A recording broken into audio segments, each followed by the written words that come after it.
Ceramah ini dari pulang Maroko 2008, sekarang 2019, 11 tahun sudah masuk kantor, keluar kantor, kantor dinas, kantor badan, kantor polisi, kantor tentara, dari mulai Polres, Polsek, Polda, jumpa Pak Kapolri, jumpa dari mulai Dandim, Danrem sampai jumpa semua. Macam-macam udah saya rasakan.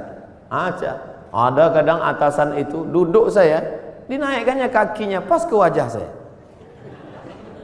Ingat saya yang berkesan gitu, ingat saya. Sampai mati saya nggak mau datang lagi.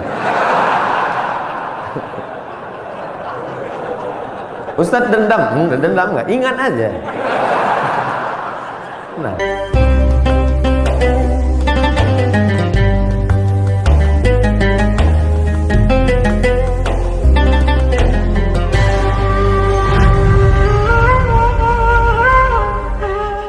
Bismillahirrahmanirrahim. Assalamualaikum warahmatullahi wabarakatuh.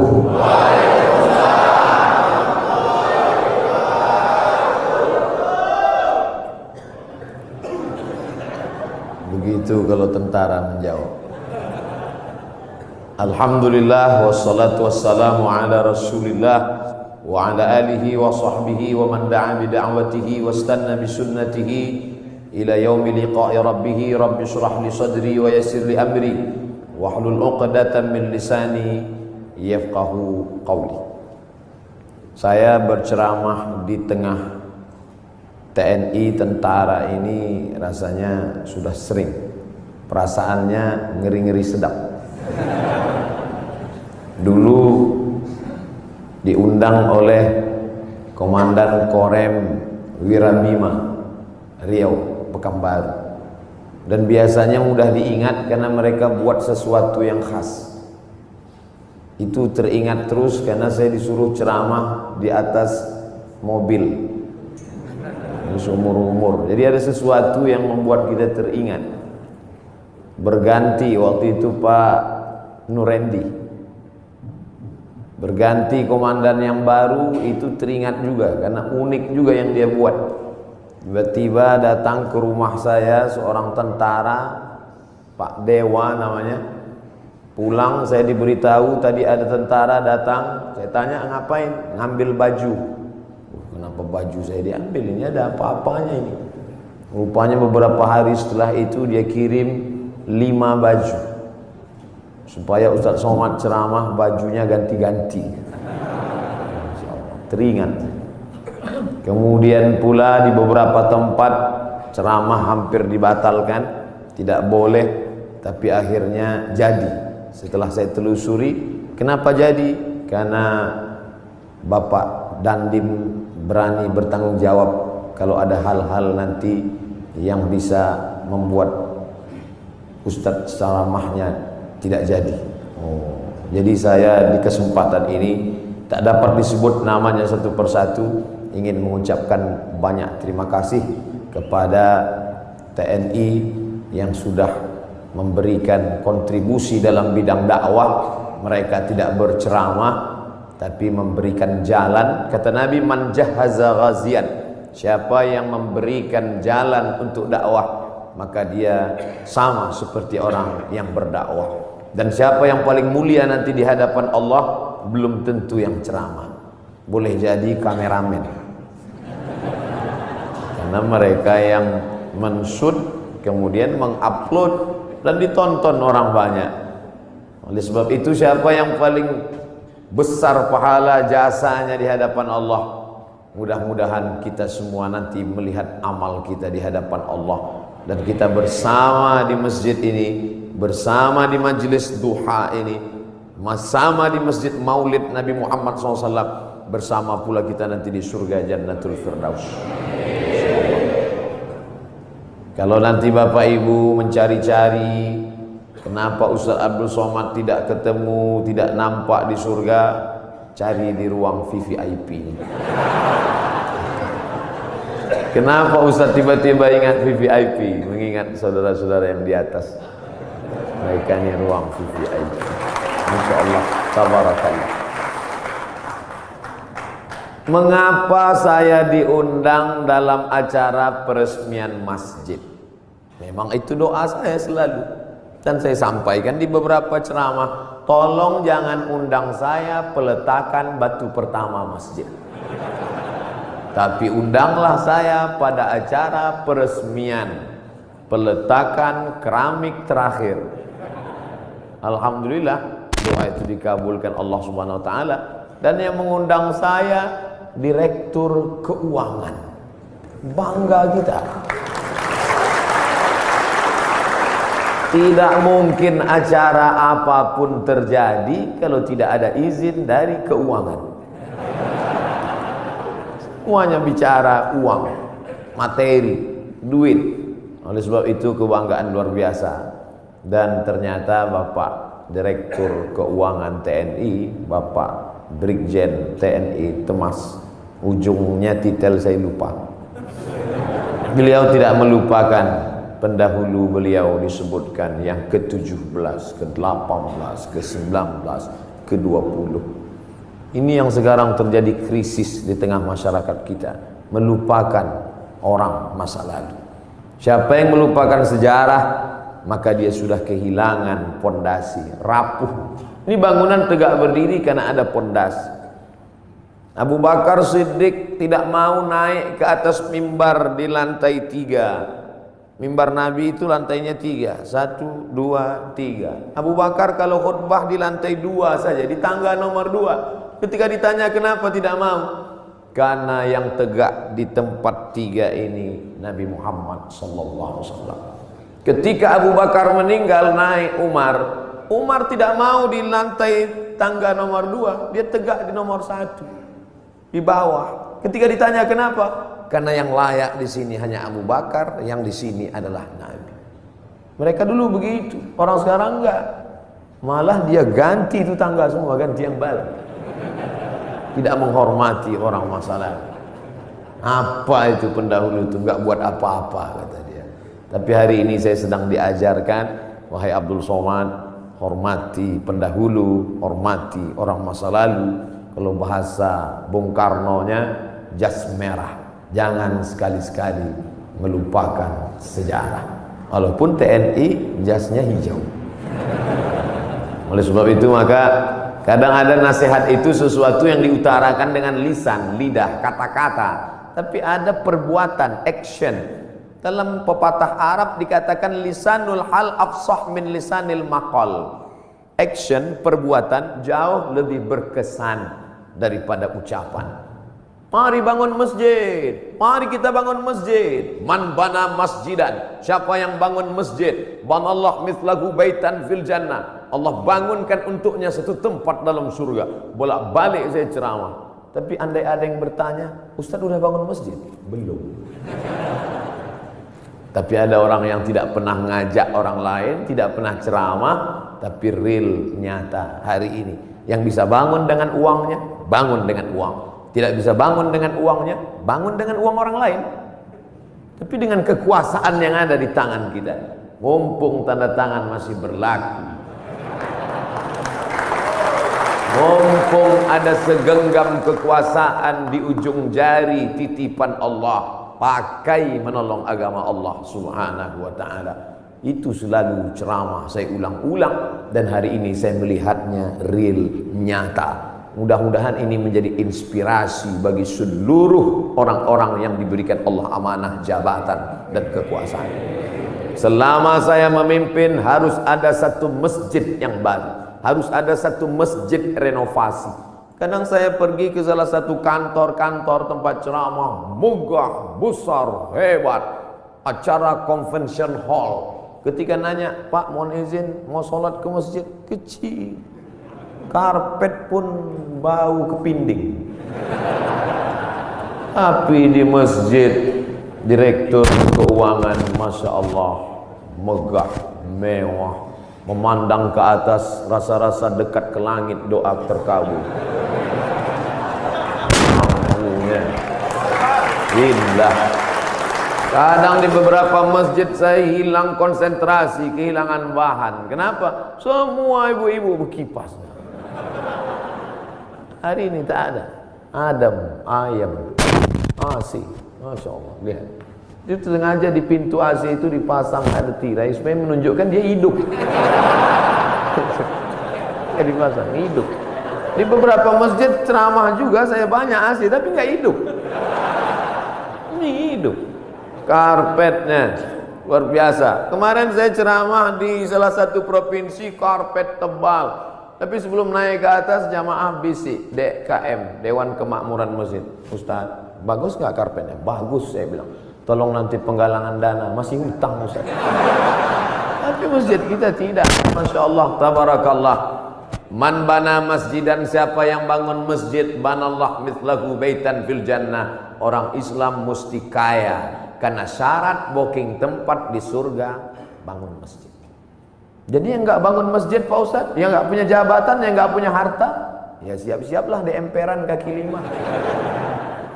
Jangan sedih, karena pintu kebaikan bukan cuma hanya bangun masjid, ada pintu yang lain. Man shalla isnatai asyarata raka'ah, siapa yang sholat 12 rakaat fil yaumi wal lailah, sehari semalam, bunya lahu bihinna baitun fil jannah, dibangunkan juga satu tempat di surga. Artinya apa? Yang bisa bangun masjid dengan materi, uang, kaya, kekuasaan, silakan. Yang nggak bisa, makmurkan masjid dengan sholat sunat 12 rakaat. 2 rakaat sebelum subuh, 2 rakaat setelah zuhur, 4 rakaat sebelum zuhur, 2 rakaat setelah maghrib, 2 rakaat setelah isya. 12 rakaat. 2 rakaat sebelum subuh, 4 rakaat sebelum zuhur, 2 rakaat setelah zuhur, 2 rakaat setelah maghrib, 2 rakaat setelah isya. Salat sunat, simple, booking tempat. Bangun masjid sudah, salat sunatnya juga lancar, mantap. Sudahlah nggak bangun masjid, salat sunat pun enggak. Mau tinggal di mana? Masya Allah, tabarakallah. Ditunjukkan bahwa segenggam kekuasaan bisa dipakai untuk menolong agama Allah subhanahu wa ta'ala. Ustaz Somad, ajarkan kami, ceritakan kami tentang Nabi Muhammad supaya kami merasakan bagaimana dekatnya dengan Nabi. Bapak-bapak TNI, tidak perlu saya ceritakan bagaimana kehidupan Nabi, karena yang paling bisa merasakan rasanya, gimana kira-kira perasaan Nabi saat itu adalah bapak-bapak tentara. Kenapa begitu? Karena Nabi itu kehidupannya sebagai panglima perang, panglima tentara. Nabi jadi Nabi mendapat wahyu umur 40. Berdakwah di kota Makkah 13 tahun. 40 tambah 13, 53. Memimpin perang terbesar bernama Perang Uhud di tahun kedua. 40 tambah 13, 53. Tambah 2, 55. Nabi di usia 55 tahun, Perang Badar, naik kuda dari Madinah ke Badar, lokasi perang 150 km naik kuda. Tolong cari ustadz umat Nabi Muhammad yang umur 55 tahun naik kuda 150 km. Yang bisa melakukan itu hanya tentara, yang bisa merasakan sport, yang bisa merasakan naik kuda. 1 jam naik kuda sama dengan 1000 kali push up. Jadi kalau 150 km ditempuh Nabi usia 55, berarti 3000 kali push up. Siapa yang bisa melakukan itu? Saya nggak bisa. Saya ceramahnya aja mungkin bisa ikut Nabi, khutbahnya mungkin, tapi untuk melakukan seperti yang dilakukan Nabi Muhammad SAW, orang yang amat sangat sehat. Nabi umur 55 tahun memimpin perang 150 km, naik kuda 3000 kali push up menurut ilmu kesehatan. Hari ini apa yang dilakukan umat Muhammad umur 55 tahun? Membawa map ngurus pensiun. Jadi yang paling bisa merasakan itu adalah rasa sehatnya, rasa fit fisiknya, rasa kekuatannya. Iyalah, dia kan Nabi, kami kan manusia biasa. Ayatnya sudah dibacakan tadi. Wa ma Muhammadun illa rasul. Muhammad bukan Tuhan, Muhammad bukan malaikat, Dia hanya seorang rasul. Qad halat min qablihi rusul. Rasul-rasul sebelum dia meninggal. Adam, Idris, Nuh, Hud, Salih, Ilyasa, Zakaria, Musa, Ibrahim meninggal dunia. Satu diangkat, Isa alaihissalam akan diturunkan di akhir zaman untuk menegakkan agama Allah Subhanahu wa taala. Tapi yang jelas bahwa sebagian nabi itu meninggal, mati, dicabut Allah nyawanya. Dia manusia biasa. Allah tidak kirim malaikat. Seandainya Allah kirim malaikat ke atas dunia ini, orang akan berkata, yalah dia bisa buat gitu, dia kan malaikat. Tapi kita semua bisa berkata, dia manusia, saya manusia. Dia sehat, saya sehat. Mohon maaf Ustaz Somad, tadi saya terlambat menyambut selamat datang karena olahraga dulu. Begitu kata Bapak Direktur tadi. Dan di sini ada olahraga memanah, ada pula olahraga berkuda. Memanah, berkuda. Persis seperti yang dipesankan. Alimu auladakum, ajarkan anak-anak kamu as-sibahah, berenang, ar-rimayah, memanah, warukubal khail, berkuda. Cuman yang saya heran, kenapa yang disebutkan cuman memanah dan berkuda? Berenangnya mana? Ternyata tentara tidak perlu disebut berenang, karena kalau tidak lulus berenang tak mungkin lulus jadi tentara. Memanah, tepat sasaran. Untuk apa lagi memanah? Kan sekarang sudah ada senjata. Bagaimana nanti seandainya ada suatu zaman lalu lewat meteor besar di atas muka bumi, lalu semua besi-besi tertarik, habis dia sedot seperti besi berani yang lewat di atas bumi, maka semua besi tertarik. Apa lagi yang bisa kita pakai kecuali memanah? Sehebat-hebatnya penembak sniper, tak ada lagi peluru, tidak ada lagi senjata, yang ada hanya panah. Maka memanah hari ini adalah senjata masa depan. Rukubul khail, berenang, menunggang kuda. Ustaz Somad cuma ceramah aja. Emang Ustaz pernah naik kuda? Itu yang video dan gambarnya viral, saya naik kuda. Tapi yang megang 4 orang. Ustaz naik ke atas, naik, foto, turun lagi. Memanah juga. Hebat juga Ustaz Somad, kemarin kami lihat video Ustaz memanah, tepat sasaran. Berapa anak panah tepat terus. Yang diupload yang tepat. Yang melesat nggak diupload.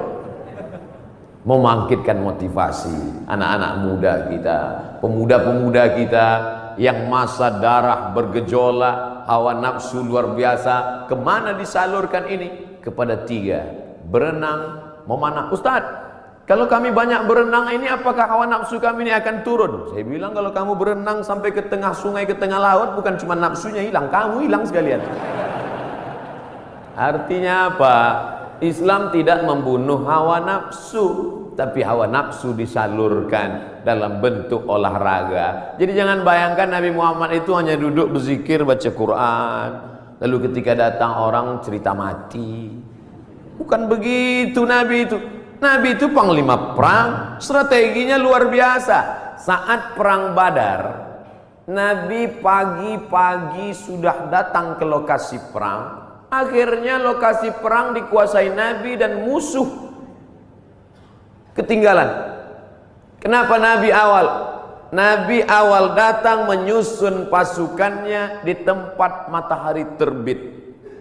Karena Nabi pasti duluan, karena sebelum azan subuh dia sudah tahajud. Badannya sehat, habis tahajud witir, habis itu sholat subuh, langsung dia susun barisan. Datang pasukan musuh, sudah kehabisan tempat, sudah di booking duluan.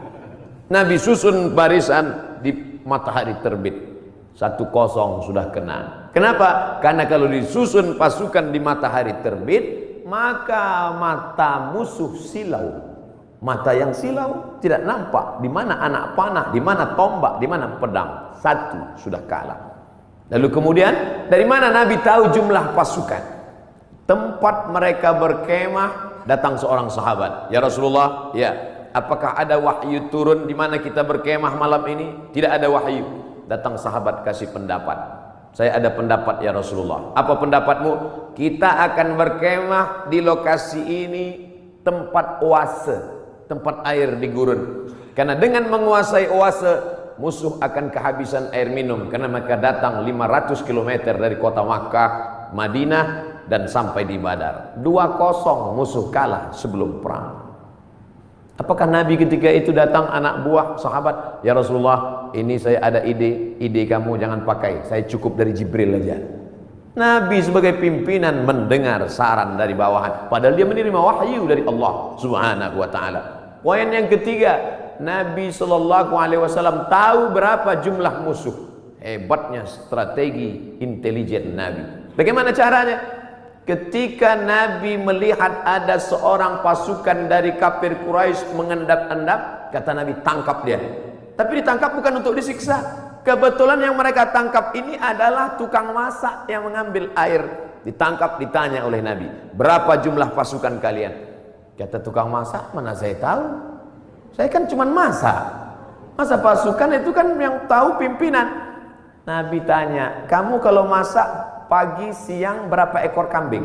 Berapa ekor onta? Dia sebutkan, makannya sekian seekor onta, masaknya hari ini sekian kambing. Dari jumlah makanan Nabi bisa tahu, kalau begini makanannya berarti pasukan kalian sekitar sekian dan kita akan susun. Nabi perang penuh dengan strategi. Jadi jangan bayangkan Nabi dengan sahabat itu perang bismillahirrahmanirrahim, la haula wala quwata illa billah. Al-haqqu bila nizam yaghlibuhul batil bin nizam. Kebenaran yang tidak dimanage dengan manajerial yang baik akan dikalahkan oleh kebatilan, tapi diatur dengan manajerial yang baik. Nabi strategi cari tempat, dia menang. Strategi awal susunan barisan, dia menang. Strategi berapa jumlah pasukan musuh, dia menang. Setelah siap strateginya, baru dia berdoa di tengah malam. Saat dia berdoa itu dari Isya sampai subuh, datang Abu Bakar tengah malam mendekati Nabi. Hasbuka ya Rasulullah, wahai Nabi Muhammad, cukuplah berdoa itu, berhenti, doamu pasti dikabulkan Allah. Tetap dia berdoa sampai subuh. Lengkap persiapan mental, spiritual, kecerdasan intelijensia otak, dengan kelembutan hati berdoa. Hari ini orang hanya berdoa tanpa berusaha, berusaha tanpa berdoa sombong, berdoa saja tanpa usaha pesong. Pesong bahasa Melayu gila. Kesiapan inilah yang agaknya dimatangkan. Alhamdulillah hadir juga bersama kita Bapak Direktur Bintal, hadir bersama kita. Bimbingan mental, spiritual ini harus terus dijaga. Ustaz Abdul Somad, di keuangan ini harus terus mentalnya dijaga. Kenapa begitu Pak? Tantangannya luar biasa. Tantangan apa? Duit. Kalau diawasi kamera CCTV, ada masanya kabelnya dimakan tikus. Kalau diawasi CCTV, ada kalanya pemadaman bergilir. Kalau diawasi atasan akan keluar kota. Maka ditanamkan mental dia. Siapa yang mengawasi dia? La ta'khudhuhu sinatun wala naum. Dia yang tidak mengantuk, dia yang tidak tidur. Itu yang mengawasinya. Kemarin saya ceramah di Medan. Pagi-pagi selesai ceramah di masjid, makan. Ustaz Somad, kenalkan, saya Fulan dari Kodam 1 Bukit Barisan. Masya Allah. Ya Pak, makan. Allahumma barik lana fima razaqtana wa qina adzabannar. Bapak enggak makan? Bapak enggak makan? Kenapa enggak makan? Puasa sunat, puasa. Astagfirullah. Yang ngajak puasa saya. Yang enggak puasa saya. Untungnya saya ada alasan. Ustaz enggak puasa, musafir. Dari Riau ke Medan 600 km. Musafir. Sholat ada jamaah kosong. Untung ada musafir. Marilah puasa, marilah puasa. Jadi kalau ada di antara bapak-bapak puasa sunat, itu bukan untuk ngecilin perut. Kalaupun perutnya kecil karena puasa sunat, bonus. Tapi yang utama dari puasa itu adalah merasakan pengawasan Allah Subhanahu wa ta'ala. Mungkin di direktorat yang lain puasanya dikit, tapi untuk di keuangan ini mesti banyak puasanya. Kenapa? Karena pengawasan Allah harus ditanamkan. Masuk ke dalam WC, toilet, kamar mandi, kunci pintu kanan kiri atas bawah, nggak ada yang melihat. Andai diambil air seteguk diminum, nggak akan ada yang tahu. Jangankan seteguk, kepala kita masukkan ke dalam. Sebelum keluar dari kamar mandi, keringkan bibir, miringkan kepala. Buat agak-agak lemas. Siapa yang tahu? Panas hari ini ya? Iya panas. Tapi Allah kalau mau buka kan, tahu kenyang. Yauma tublas sarair, sampai masanya dibukakan Allah segala rahasia. Apa pelajaran di balik puasa sunat itu? Kalau bukan menanamkan kehadiran Allah, keberadaan Allah, pengawasan malaikat. Untuk apa pengajian-pengajian itu? Kalau dengan pengajian datang rasa takut pada Allah, kalau dengan pengajian makin ngeri menghadapi mati, kalau dengan pengajian takut makan haram, lanjutkan pengajian. Tapi kalau dengan ngaji cuman hafal dalil, mendebat orang, nyalahkan orang, ganti pengajian yang baru. Ganti dengan pengajian yang membangkitkan semangat rasa takut kepada Allah. Angkat takbiratul ihram, pandang hanya tempat sujud saja. Allahu Akbar. Namanya takbiratul ihram. Ihram diambil dari kata haram, yang sebelumnya halal menjadi haram.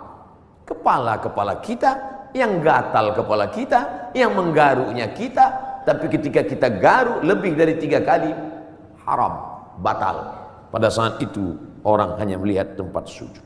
Siapapun dia, di saat itu sholat kita sedang disadarkan bahwa kita sedang berada di depan Dia pencipta langit dan bumi. Kita serahkan semuanya kepada Dia. Inna sholati wa nusuki wa wahyaya wa mamati lillah. Sholat bukan gerakan, sholat bukan hanya ritual, sholat bukan bim salah bim abrakadabra bacaan yang dihafal sampai kita pun tak ingat tahap yang kita baca. Satu hembusan nafas tuntas, iftitah, fatihah, ayat. Bahkan sekarang kalau ada orang sholatnya lama malah diajak, itu Syanu kok lama ya? Maklum mu'alaf baru masuk Islam. Ente kok cepat? Udah lama, udah hafal Pak Ustaz. Padahal sholat adalah perenungan. Selain dari Allah kecil, Allahu Akbar. Jabatan ini kecil, tak ada apa-apanya. Kekuasaan ini kecil, tak ada apa-apanya. Yang besar hanya Engkau ya Allah. Kalau sudah mampu mengecilkan yang lain, membesarkan yang Allah, maka kalau dia hilang tidak akan terasa. Karena semuanya kecil. Banyak ibu-ibu yang sudah mampu membesarkan Allah sampai yang lain itu terasa kecil. Meninggal suaminya, slow aja. Ibu enggak nangis, kecil Pak Ustaz. Semuanya kecil. Ini hanya amanah Pak Ustaz. Ini hanya titipan Pak Ustaz. Kebetulan tercetus keluar dari mulut amanah. Masjid ini bernama Masjid Amanah. Lawan dari amanah, khianah. Amanah, khianah. Orang yang memegang amanah, al-amin. Orang yang mengkhianati amanah, al-khain. Ini namanya luar biasa, berat ini. Keluar dari amanah, khianah. Tidak bisa dibagi dua. Saya Pak Ustadz, kaki kanan saya memang amanah, tapi khianah sekali-sekali. Oh nggak bisa. Sifat orang munafik 3. Idza haddatsa kadzaba, kalau bicara dusta. Wa idza wa'ada akhlafa, kalau berjanji ingkar. Wa idza tumina, kalau dikasih amanah khana, berkhianat. Itu mengapa masjid ini diberi nama amanah. Maka sehari berapa kali masuk kemari? Subuh mungkin tidak. Subuh mungkin di Masjid Al-Ikhlas dekat rumah, mungkin di Masjid At-Taqwa dekat rumah. Tapi zuhur, asar. Tapi jangan gara-gara saya ucapkan ini lalu nanti takut sholat di sini. Kamu sholat di mana tadi? Masjid di luar aja lah. Kenapa nggak di amanah? Ngeri di situ. Ustaz Somad, Masya Allah. Hati terus dikonekkan, jiwa terus didekatkan. Kalau sampai jauh dia akan kering. Bahwa kita semuanya lahir membawa iman ya.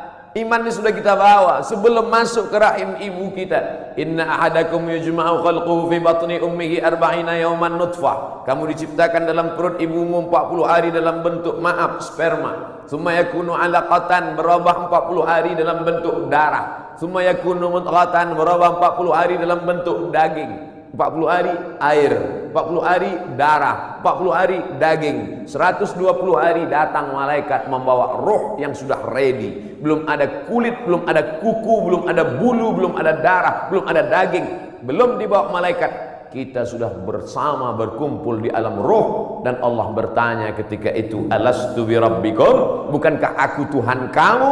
Kita semua menjawab, bala syahidna, engkau Tuhan kami. Cuman ketika sampai ke dunia dia lupa. Karena lupa itulah maka dia disebut manusia. Karena manusia diambil dari kata nasya, lupa. Apa yang disampaikan Ustaz Somad tadi? Aku lupa. Kenapa kau lupa? Karena manusia. Kalau ingat terus namanya bukan manusia. Apa namanya? Panasonic. Ini yang merekam ini nggak akan lupa, ingat terus. Jangankan bapak ibu yang dengar ceramah, saya yang ceramah aja lupa apa yang saya sampaikan. Tapi saya diingatkan. Yang mengingatkan saya siapa? Jamaah. Ustaz kan ngomong gini dulu. Masa iya saya ngomong gitu? Ini MP3-nya, ini MP4-nya. Kamu dapat dari mana? Saya download Pak Ustaz. Di mana kamu download? Itu channel Ustaz Abdul Somad Official. Subscribe, like, and share. Jadi Masya Allah, internet ini luar biasa. Tadi bicara dengan Bapak Direktur Bintal, luar biasa merusak kepala anak-anak kita, hancur kepala ini. Ustaz Abdul Somad, perhatikan ini gambar otak yang habis ditabrak truk, pecah, berderai. Yang ngundang saya ini psikolog, ibu-ibu. Ustaz, sebelum Ustaz ceramah coba lihat gambar ini, hancur berderai kepalanya. Yang ini Pak Ustaz, kepalanya utuh, sehat, tapi isinya hancur sama seperti ini. Kok bisa begitu? Karena website, karena internet. Tapi saya tidak bisa salahkan juga semua internet, karena orang kenal saya dari internet. Mencaci maki saya juga di internet. Oleh sebab itu maka pisau internet bermata dua, satu ke atas, satu ke bawah. Dipotongkan ke ayam, bagus. Dipotongkan ke bebek, oke. Dipotongkan ke sapi, bisa jadi hewan kurban. Tapi kalau ke atas memotong leher dan urat nadi, dia bisa mati. Siapa yang bisa mengontrol sekarang? Kalau bukan iman dan takwa kepada Allah Subhanahu wa ta'ala. Maka saya bangga, Ustaz Abdul Somad, ini imam kita, ini khotib kita, pakai baju tentara. Kami yang sipil yang tidak punya seragam ini terus terang amat sangat bangga melihat bapak ibu menjadi khotib, melihat bapak ibu jadi imam, melihat bapak ibu menjadi orang yang sholat berjamaah. Dulu susah kalau mau menasihati orang, mari sholat, mari puasa, mari berjamaah. Sekarang saya tinggal simple aja ngasih tahu, anak-anak SMA, anak-anak pesantren, lihat itu, bapak tentara sholat di masjid, bapak polisi pengajian. Ibu-ibu pun mudah sekarang nasihati anak-anaknya. Lihat tuh, pak polisi sholat di masjid, pak tentara sholat di masjid, angkatan udara sholat di masjid. Pistol mereka besi, bapakmu nggak punya pistol nggak sholat. Mudah memberikan motivasi, mudah memberikan semangat. Oleh sebab itu kebersamaan kita ini, apapun seragam yang kita pakai, itu hanyalah casing saja. Apapun jabatan kita, itu hanyalah jalan saja. Yang kita cari adalah keridhaan Allah Subhanahu wa ta'ala. Kalau berhasil kita melewati ujian-ujian seragam, ujian kekuasaan, ujian jabatan, ujian dunia, ujian popularitas ini sampai kepada puncaknya, maka insya Allah mati kita husnul khotimah. Tapi kalau gagal kita dengan ujian ini, bapak ujiannya beda, saya ujiannya beda. Ujian Ustaz Somad sekarang popularitas, kemana-mana mesti pakai masker. Kalau enggak semua minta foto. Saya kalau naik pesawat pilotnya minta foto, saya nggak terlalu risau. Pramugarinya minta foto juga. Ini yang saya payah, nggak susah sedikit. Pede sekali dia ngomong begitu. Bapak Ibu yang dimuliakan Allah Subhanahu wa ta'ala, tapi saya yakin dan percaya dengan istiqomah melaksanakan ibadah ini, dengan senantiasa menempelkan kening ini ke lantai, kita sadar bahwa kita dari tanah dan akan kembali kepada tanah. Yang di badan ini pun dari tanah, dilihat warnanya warna tanah, dan akan mati dimakan cacing tanah. Saat diangkat tangan sadar tanah, diusapkan ke wajah bau tanah. dan kau akan mati dimakan cacing tanah. Abdul Somad. Yang diciptakan dari api, tolong angkat tangan. Berarti setan. Dia sendiri ngaku, khalaqtani min nar, aku dari api, wa khalaqtahu min tin, dia dari tanah. Ana khairum minhu, I'm better than him. Saya lebih mulia dari dia, saya lebih tinggi, saya lebih hebat, saya lebih agung. Kalau ada nanti orang berkata begitu, bisikkan saja, kau saudara setan. Oh, jangan ngomong gitu Pak Ustadz, terlalu kasar. Lembutkan sedikit, saudara setan. Dengan sholat kita sedang disadarkan siapapun kita tempelkan 7 anggota badan kita ke lantai, dari atas sampai ke bawah. Ujung kaki 2, ujung tangan 2, ujung lutut 2, 1 kening menempel ke lantai. Mentang-mentang orang hebat, kekuasaan tinggi, tak mau menempelkan ke lantai. Allahu Akbar, tempel ke tiang. Enggak sah sholat, kecuali sakit, duduk di kursi. Kalau makhluk di bumi tidak lagi mau mendengar kata-katamu, siapapun tak lagi memperdulikanmu, berbisiklah ke tanah, makhluk-makhluk langit akan mengaminkan doa-doa. Bangun di tengah malam, mengadu kepada Allah. Ngadunya pada Allah. Sekarang banyak orang ngadu ke Facebook. Semua diadukan di wall Facebook, Twitter. Makin dibaca komennya, makin stres, depresi, bersunyi-sunyi di tengah malam. Kalau sudah Allah berikan pertolongan, intan surullah, kalau kau tolong agama Allah, Allah yang akan menolong kamu. Lari ke atas bukit Sofa, tidak ada air. Lari ke atas bukit Marwah, tidak ada air. Di mana air itu datang? Air datang bukan dari tumit Hajar yang mencari air, tapi air dari tumit Ismail yang belum pandai berjalan. Hanya bergeser saja kakinya di atas pasir, memancar air Zamzami, air berkumpullah. Cerita ini 3000 tahun yang lalu. Karena Nabi Ibrahim pindah dari Babilonia ke Palestina 1800 sebelum Masehi. Sekarang sudah 2000, lebih 3000 tahun yang lalu. 1800 tambah 2000, 3819 tahun yang lalu. Cerita tentang air memancar. Saya kira ini hanya ada dalam buku-buku, dalam Al-Quran, dalam hadis Nabi, dalam sejarah. Ternyata hari ini tentang cerita air memancar saya dengar lagi pagi ini. Yang cerita siapa? Bapak Direktur Keuangan, Ustaz Somad. Saya gali tanah untuk ngambil jeruk, keluar air. Itulah air mineral yang saya minum pagi tadi. Kenapa Allah berikan air ini? Andai tadi mereknya tidak dirubah, saya tak bisa bedakan ini air dari mana. Sama seperti yang selama ini saya minum. Dari mana air ini datang? Dari Allah. Untuk apa? Ternyata persiapan pembiayaan pondok tahfiz Al-Quran yang sudah dibina dari sekarang. Datang rasa malu saya dalam hati. Saya selama ini cuma ceramah saja. Siapa yang membantu pondok tahfiz Quran? Siapa yang membuka pendidikan Al-Quran? Siapa yang menolong anak yatim untuk sekolah bantu Quran? Itu yang akan menolong di hadapan Allah.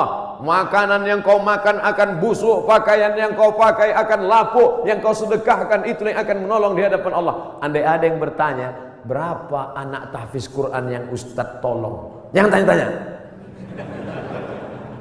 Ternyata Bapak sudah buat duluan. Ini pondok tahfiznya, pembiayaannya dari mana? Allah yang memberikan. Makin kuat keyakinan saya. Lama-lama saya bingung, saya datang kemari ini ceramah atau belajar? Ternyata ada ilmu yang ditulis di atas kertas, tapi ada ilmu yang datang dari Allah langsung real nyata. Intan surullah, kalau kau tolong agama Allah, yang surkum, Allah akan menolong kamu. Ayat itu dari kecil saya sudah hafal. Ayat itu saya pelajari di Al-Azhar Mesir. Tapi kalau ditanya mana buktinya nyata, itu Allah menolong Nabi Muhammad. Apa kata? Itu kan Nabi. Mana real yang nyata sekarang? Hari ini saya mendengarkan ceritanya, kisahnya. Hari ini saya nampak real dengan nyata. Kalau kau tolong anak yatim, kau tolong pondok tahfiz Quran, kau tolong orang menghafal Quran, Allah akan menolong engkau. Sumber air mineral yang lulus lembaga badan pengawasan obat dan makanan menyatakan air ini layak. Siapa yang memberikan? Innama amruhu idza arada syai'an ayaqula lahu kun fayakun. Ternyata tolonglah agama Allah ini. Jangan pernah takut dan jangan pernah cemas.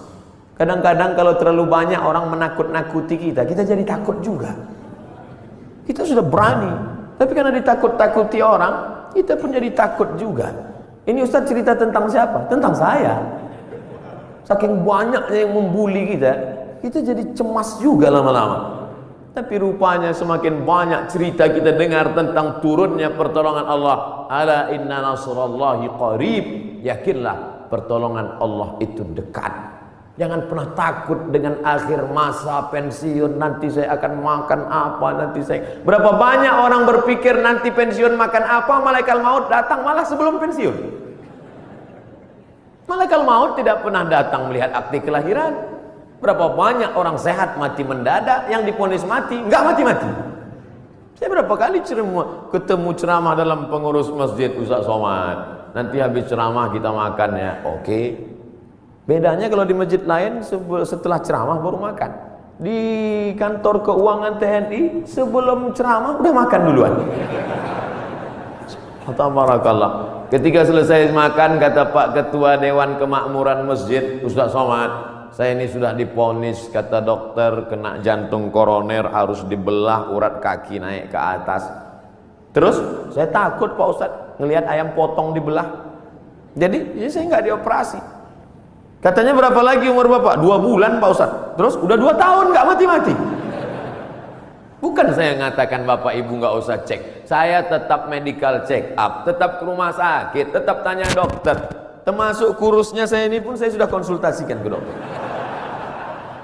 Apakah saya ini sakit Pak Dokter? Kata dokter di Batam, Ustadz Somad, Ustadz kalau mau lebih berwibawa tambah beratnya dikit. Gimana Pak Dokter? Minum susu kental manis 3 kali sehari.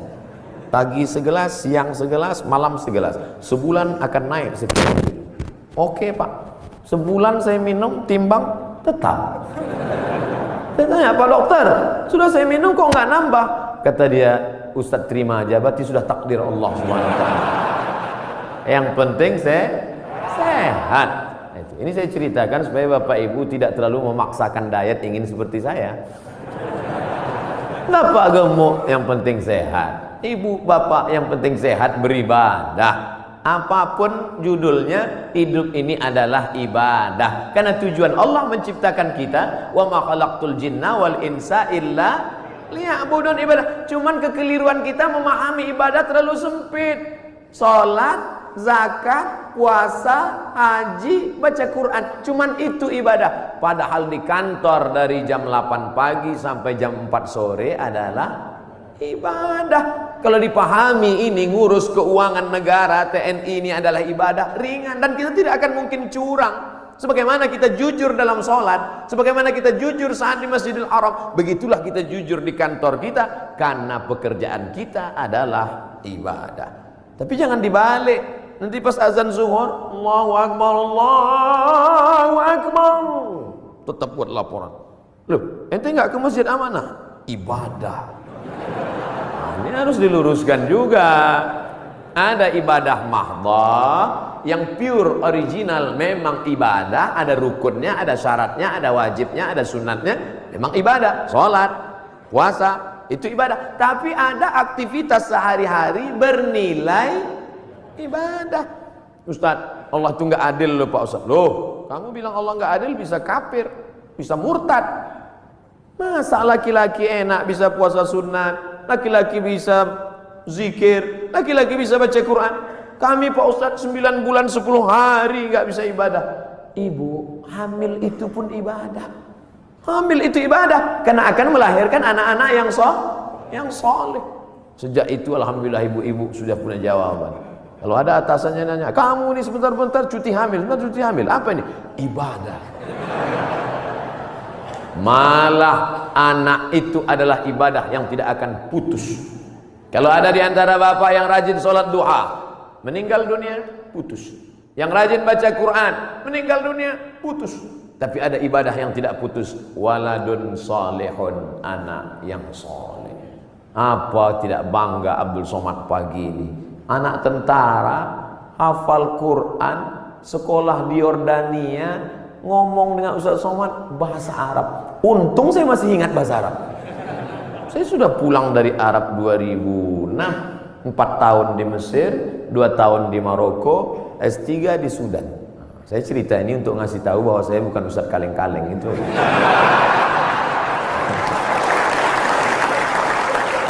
Kadang kalau ada orang cerita itu kita terlalu fokus pada kata-katanya. Sebetulnya di balik cerita itu yang penting, bukan kata-katanya itu. Perhatikan baik-baik. Saudara yang dimuliakan Allah SWT. Tapi kadang perempuan yang diingatnya bukan substansi maknanya, tapi katanya itu yang dia ingat. Makanya banyak perempuan terbuai oleh kata laki-laki, karena banyak laki-laki yang pandai menjual kata. Tapi kita harus pilih kata yang tepat, karena perempuan selalu mengingat kata yang tepat. Makanya Nabi tidak pernah panggil nama Aisyah. Nabi tak pernah panggil hei Aisyah, tidak. Tapi dia gunakan kata yang lembut. Ya Humaira, wahai engkau yang kulitnya putih kemerahan.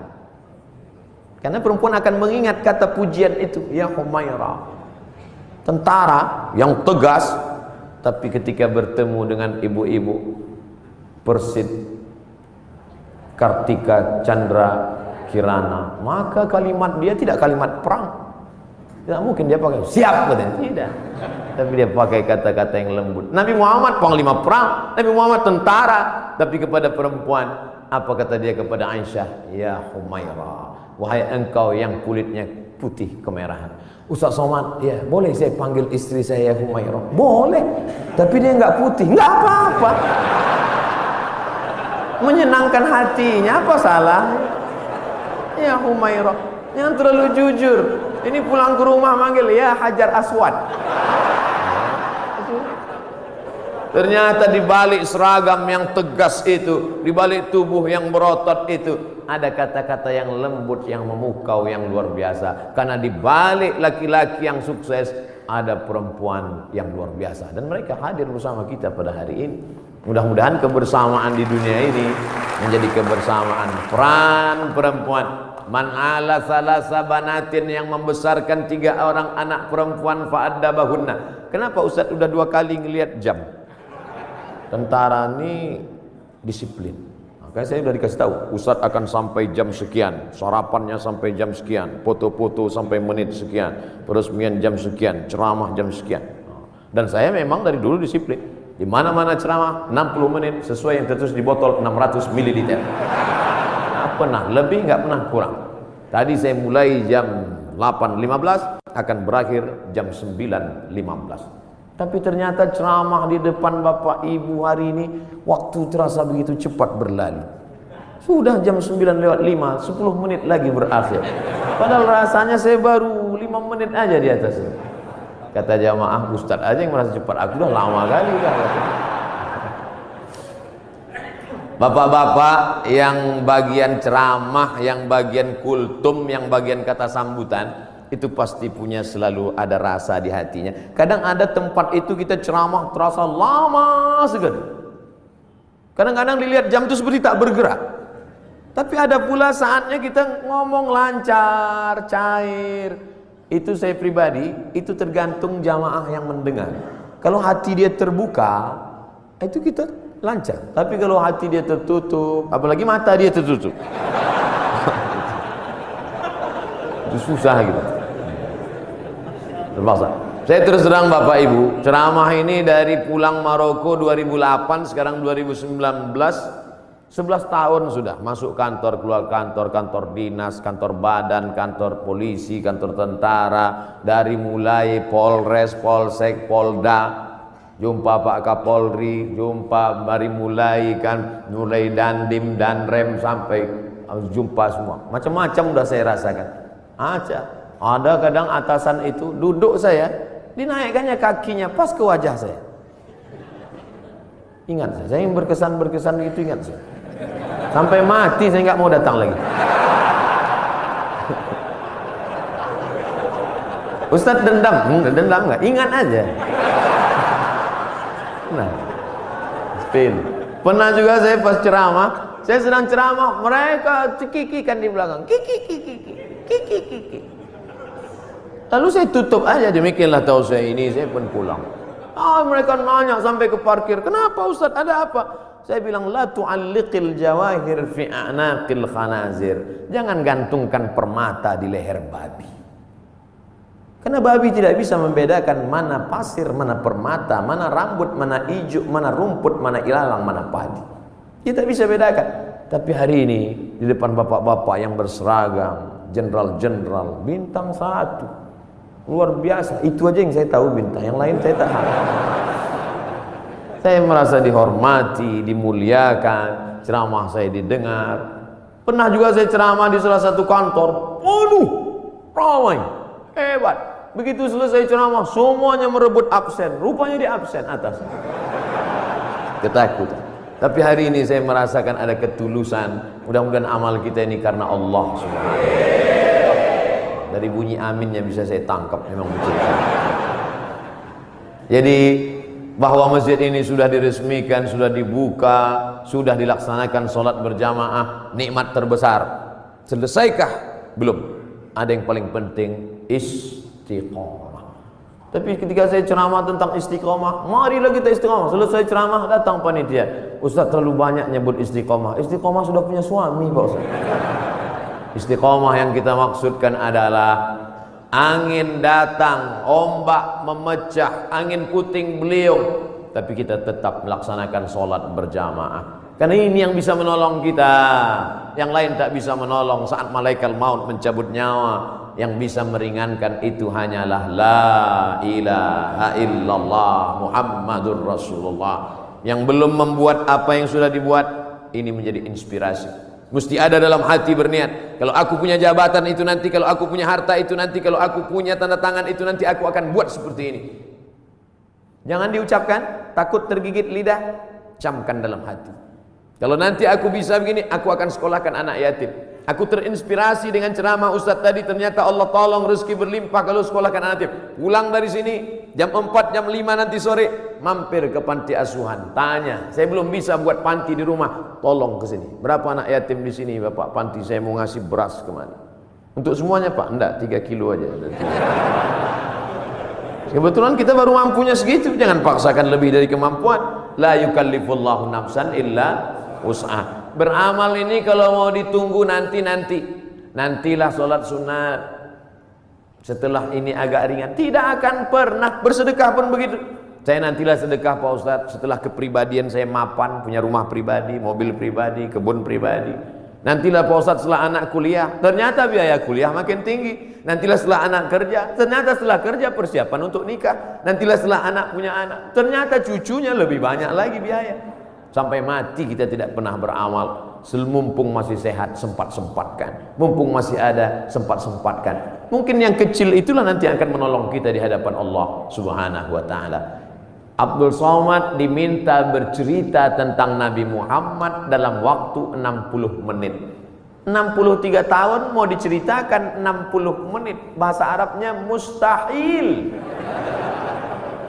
Impossible, tidak mungkin itu.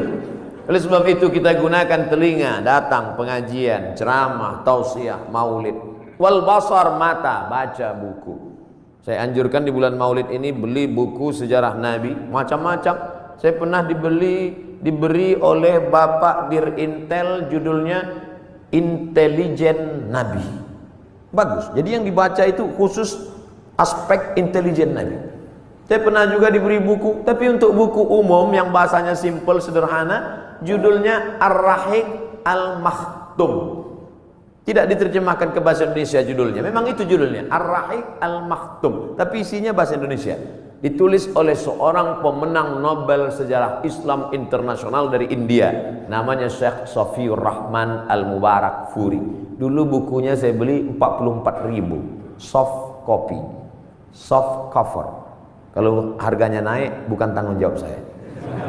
Beli. Nanti kita mati, anak kita buka lemari, menangis dia melihat buku, ternyata papa meninggalkan buku tentang Nabi. Pertama dia nangis karena ada warisan tentang Nabi. Yang kedua dia nangis bukunya masih di sampul plastik. Tapi nggak apa-apa. Tanamkan cinta Nabi pada anak-anak kita supaya sebesar apapun jasa kita, anak kita lebih hormat Nabi daripada kita. Kenalkan anak kita dengan Nabi. Tadi sebelum kemari saya ketemu dengan sahabat-sahabat dari artis. Kalian tidak bisa ceramah, buat film animasi, buat film cerita tentang Nabi. Nusa dan Rara, cerita tentang Nabi untuk anak-anak kita. Kan nggak mungkin anak-anak itu saya ceramah tentang Nabi. Kumpulkan anak 5 tahun, saya ceramah Assalamualaikum Rasulullah. Nggak peduli mereka, sesuai dengan bahasa mereka masing-masing. Ibu-ibu dengan video pendek share di grup-grup WhatsApp, anak-anak dengan video-video animasinya, bapak-bapak dengan ceramah khutbah Jumatnya. Tapi yang paling penting adalah perbuatan kita, tindak tanduk kita mencerminkan Muhammad sallallahu alaihi wasallam. Biasanya Ustaz Somad kalau ceramah itu pakai poin 1, 2, 3. Di sini tidak, karena saya berhadapan dengan jamaah yang smart. Ustadznya Somad. Jamaah sudah bisa menyimpulkan sendiri. Apalah kesimpulan ceramah Ustaz Somad tadi? Kesimpulannya adalah hidup adalah ibadah. Maka setiap detak jantung, hembusan nafas, langkah kaki, ayunan tangan, bisikan telinga, kedipan mata, semuanya mesti bernilai ibadah. Kalau bergerak, geraknya adalah zikir. Kalau diam, diamnya adalah fikir. Berzikir dapat pahala, berpikir pun dapat pahala. Makanya kalau ada teman di sebelah dari tadi diam aja, berarti dia sedang berfikir. Sampai meleleh Pak Ustaz.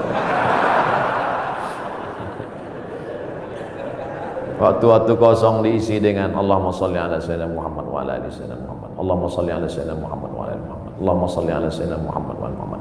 Ketika terjadi tsunami, dicarilah makam-makam yang tertimbun. Ada satu makam belum dikebumikan, jasad di balik-balik kayu batu ditemukan jasad seorang tentara masih berbaju seragam. Sudah seminggu jasadnya tidak busuk, utuh. Semua orang heran, dia bukan ustaz, bukan penghafal Quran, manusia biasa. Apa yang membuat jasadnya tidak busuk, harum semerbak? True story, kisah nyata. Dicari teman-temannya, apa yang membuat?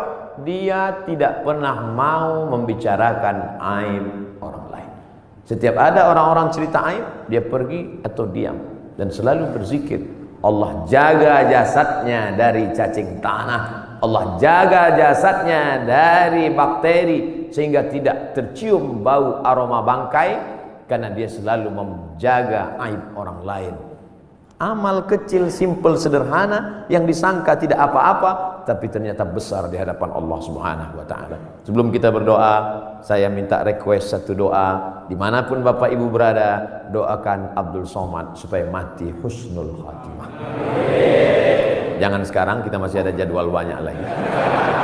Tapi mati tidak bisa di request. Jangan pernah takut pada mati. Yang perlu kita khawatirkan apa bekal kita bawa menghadap mati, menghadap Allah Subhanahu wa ta'ala.